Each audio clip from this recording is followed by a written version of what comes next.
Hello everyone, কেমন আছো সবাই? আশা করছি খুব ভালো আছো। তো আজকে আমি তোমাদের সাথে শেয়ার করবো একটা আনবক্সিং এর ভিডিও। তো কি আনবক্সিং করছি সেটা আমি তোমাদের সাথে পরে শেয়ার করছি। তার আগে বলি, আমি কিন্তু খুব একটা পার্লার পার্সন নই, তোমরা জানো হয়তো। তো আমি যতটা সম্ভব হোমমেড জিনিস ইউজ করার চেষ্টা করি। তো কদিন আগে একটা ভিডিও আমি ফেসবুকে দেখতে পাই, প্রিয়াস ন্যাচারাল বলে একটা কোম্পানি, যেটা কিনা মানে পুরোটাই হোমমেড, খুবই ভালো জিনিস। মানে আমি রিভিউ চেক করেছিলাম, তো আমি সেই দেখেই একদম কোনো কিছু না ভেবে অর্ডার করে দিয়েছি। তো চলো তোমাদের সাথে সেটা শেয়ার করি।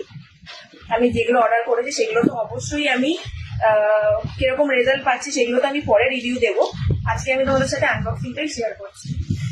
ওদের লোগো হচ্ছে এই যে, এটা প্রিয়াস ন্যাচারাল।